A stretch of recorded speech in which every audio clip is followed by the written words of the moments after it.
Hey guys, it's Ben, not Chris Fix. But today I'm doing a little project on my Honda.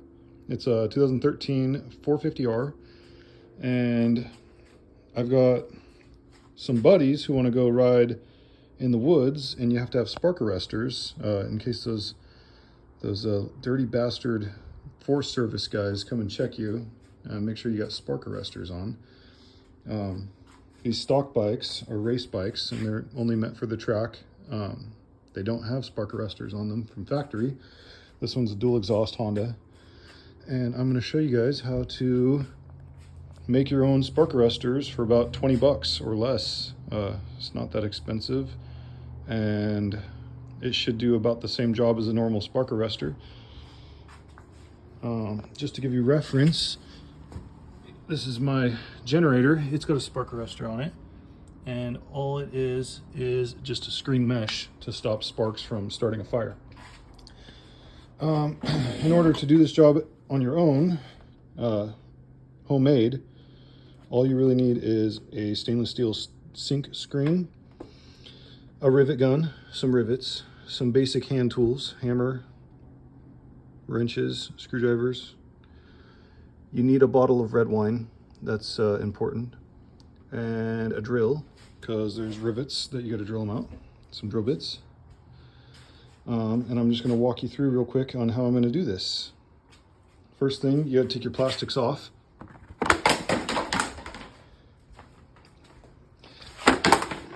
Alright, that's done. Next, you got to get the mufflers off. And on my bike, it's just some 1/2-inch bolts holding the mufflers on. Let's see here. And I already loosened these for the video. Okay, that's loose. So on this Honda, you got a bolt here, and this exhaust comes off in 2 different pieces.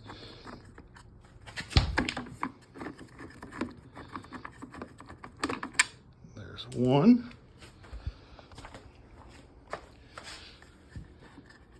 another one here, and these are the 2 main bolts holding on the muffler to the subframe. That's loose. And then there's 2 pinch bolts, one here, which I've already loosened, and then another one up here by the Kickstarter, and I've already loosened that one. And once you loosen all that, you just wiggle it and rip it off. There's one. And the next piece comes off in one whole piece. Just wiggle and pull.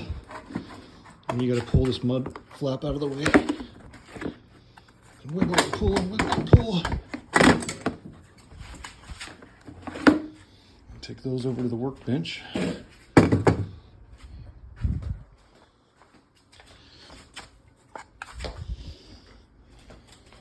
All right, now we have our dual exhaust, and if you had a single exhaust, it would just be 1/2 of this, so it'd be even easier. And then you have, so this is the screen mesh I'm going to put in here. All right, next step, set this one over here, is you got to drill out all these rivets. So I've already found the right size drill bit, and you just want to drill it out until that rivet pops, and then you can just pull it out. So go ahead and go to town on this.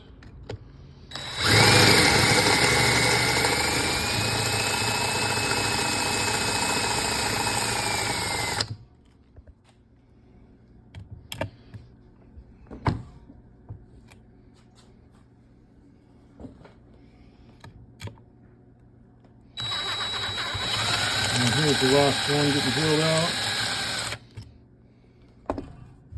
Okay, so I've got all the holes drilled out, all the exact same size.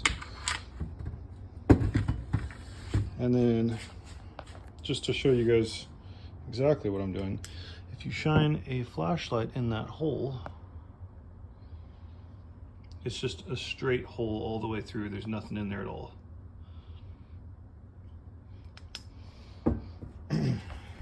So, once you get all those drilled out, I find it kind of helpful to take a mallet tap all around this,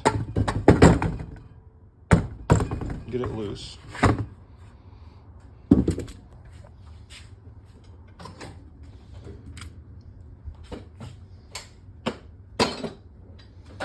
And then you want to take a little screwdriver and kind of just maybe hammer it in a little bit, pry it in, and just pull it off little by little, and this cap will come off. And you just want to keep working all the way around. Oh, jeez.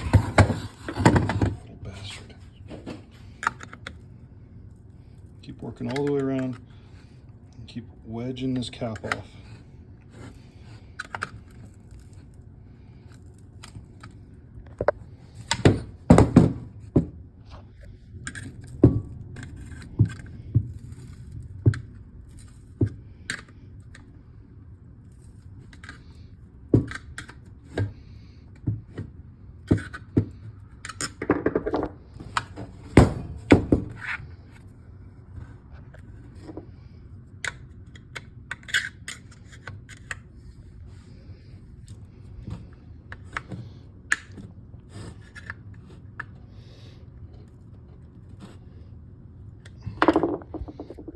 And once you get it loose enough, you should just be able to grab it.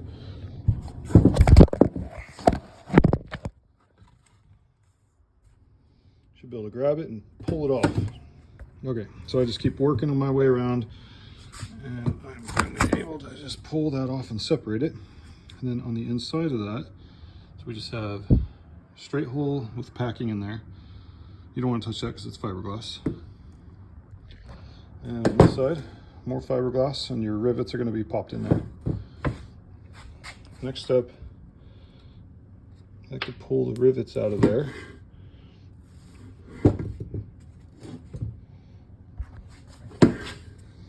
And there's a metal tube on here, and then there's a metal tube on this side. And what we're doing, we're going to take this screen filter and we're going to shove it in that metal tube in there. Okay, and that's going to get shoved in there, and then this is going to get shoved into the screen filter. Let's see. So this is going to be sitting like that on there, and they're just going to fit in there. Now this metal tube and the metal tube in there is a really tight fit. So in order to make it fit nicer, I'm going to notch an X in this with the angle grinder. I'm just going to take this out here. It's my cutting station. And I just have just a regular angle grinder, and I'm just going to cut an X here and an X here. But first off, always wear safety glasses. All right, here we go. Turn this on.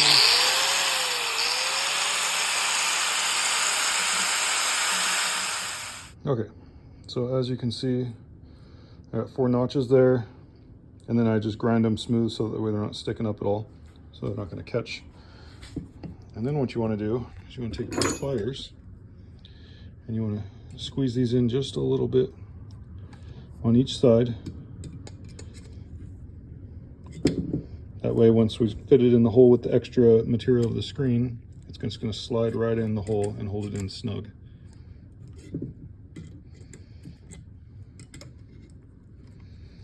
And it doesn't take much because the screen's real thin.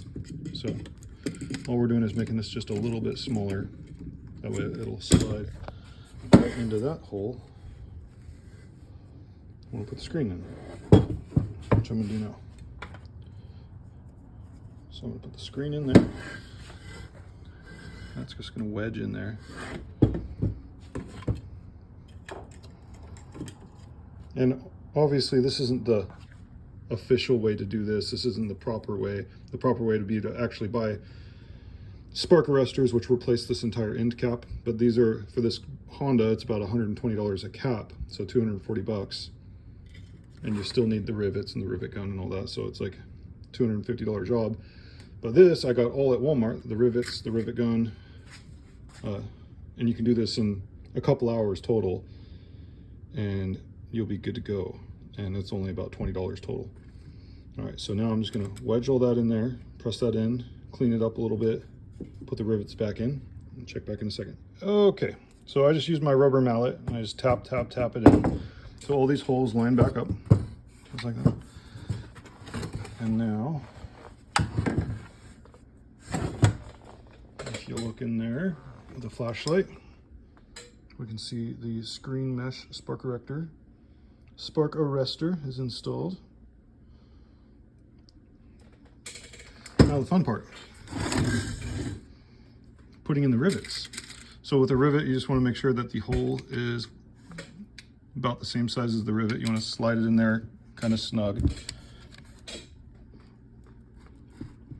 Push it in there.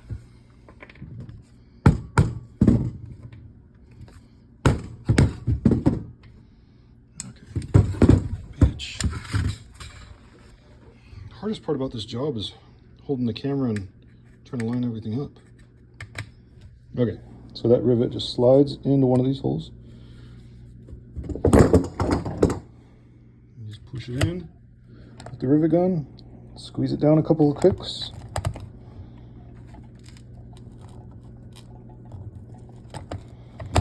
Until it pops. There we go. Pop out that old rivet. And then how I'm doing this is I'm putting one in on one side and flipping it over and putting one in on the other side, lining it up.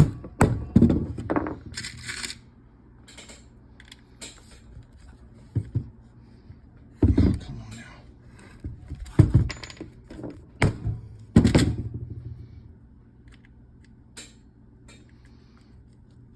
Come on, rivet. All right, and now I'm gonna check back in after I get all the rivets in. All right, so I got all the rivets back in. I got all the edges that I kind of gnarred up, hammered back down flat.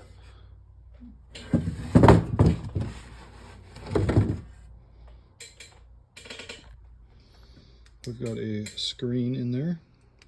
It's gonna stop sparks. And I already did this side as well, matching. So now all that's left to put it is back on the bike. Let's go. All right, guys, put it all back together smoothly. And as you can see, screen. Now when those bastard Forest Service guys try to get you, you can say that you installed aftermarket spark arrestors in your bike that you bought on Amazon, and it's all official. It's not really, but what are you gonna do? And all that's left to do is make sure it still runs.